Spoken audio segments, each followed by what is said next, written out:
qarax xooggan ayaa la sheegay inuu saaka ka dhacay magaalada muqdisho gaar ahaan isku-iska sayidka oo u dhow qasriga madaxtooyada ee villa soomaaliya.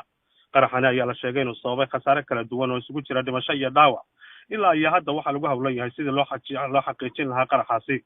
mana jirto ilaa hadda qaraxani cid sheegatay iyo weliba cid ka dambeysay oo la og yahay. weriye maxamed cabdi cismaan faradheer oo kamid a wariyaasha ka howlgala magaalada muqdisho ayaa waxaan wax ka weydiiyey qaraxaasi ka dhacay magaalada muqdisho saaka iyo khasaaraha u sababay. weriye maxamed cabdi cismaan faradheer may maqlas? si fiican baan khadar ku maqlayaa, soo dhawow. bal ka waran qaraxan saaka ka dhacay madaxtooyada villa soomaaliya agteeda muxuu khasaare sababa?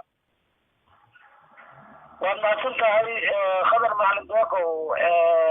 qaraxan saaka ka dhacay agagaarka ama bar control oo laga galo xarunta madaxtooyada ee villa soomaaliya. ilaa hadda tiradan hordhaca ee dhimashadu waxa ay sheegaysaa in 11 qof ay ku dhinteen. waa sida wararka hadda hordhici ee kasoo baxaya goobta qarax uu ka dhacay ay sheegayaan.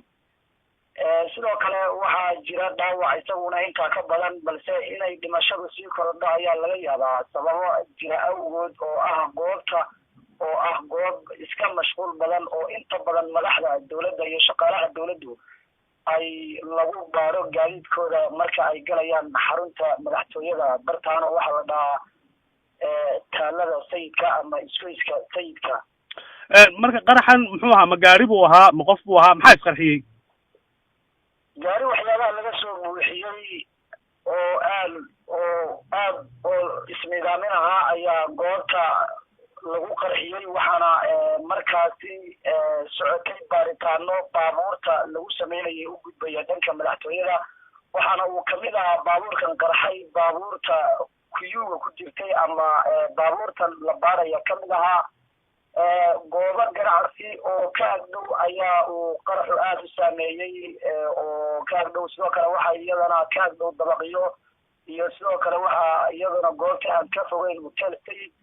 ilaa hadda khasaaruhu waxa aad maqlaysaa ambalaasta oo guraysa dhaawacyada iyo khasaaraha halkaasi ka dhashay. waxaana ay baabuurta gurmadka degdegiya aad maqlaysaa dhawaqa magaalada muqdisho.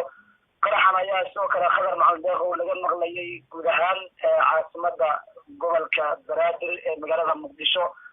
marka waa xaaladu way degan tahay hadda markii laga reebo dhawaqa ambalaasta. ilaa hadda weriye maxamed cabdi cismaan cid sheegatay ma jirtaa qaraxaas?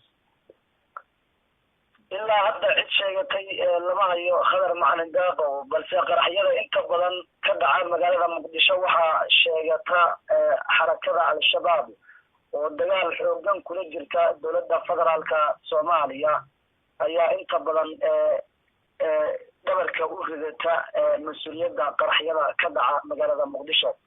faradheer sidee macquul ku tahay iyadoo goobta la sheegay in goob aad u ammaan badan ay ahayd, kaabado badan la dhigay, madaxtooyada u dhaweyd oo meelaha ugu ammaanka badan ay ahayd, sidee u suurta gashay baad is leedahay qaraxaas inuu ka dhaco? waad mahadsan tahay khadar macalin deeqow. waa su-aal muhim e markaan u guda galo. waa run oo waa goob aad loo adkeeyo, balse sanadkan hadda cusub ee la galay waa qaraxii ugu horeeyey ee horta ka dhaca magaalada muqdisho. midda kalena waxaa sanadkii hadda dhamaaday dabayaaqadiisii waxaa jiray weerar toosa oo lagu qaaday hotel SYL oo iridda madaxtooyada laga galo ku yaalay. marka waa iska caadi in muqdisho ama goobaha dowladda ay iska weeraraan ururka al-shabaab. ilaa haddana faahfaahin ama sababaha ay u galeenna lama faahfaahiyo ama dowladdu wax faahfaahina shacabka kama siiso qaabka ay u galeen iyo waxa u fududeeyey. waana mid ay dadka reer muqdisho la da'sadeen ama la faacsadeen inay maqlaan qarax noocan oo kale ah ama weeraro noocan oo kale ah oo iska dhaca haddana aan hadhow cid mas-uuliyadda ama cid fududaysay aan loo soo qada. aad iyo aad baad umahadsan tahay. kaasi waxau ahaa weriye maxamed cabdi cismaan faradheer oo kamid a wariyaasha ka howlgala magaalada muqdisho gaar ahaan TV-ga Som News. aad baad umahadsan tahay faradheer.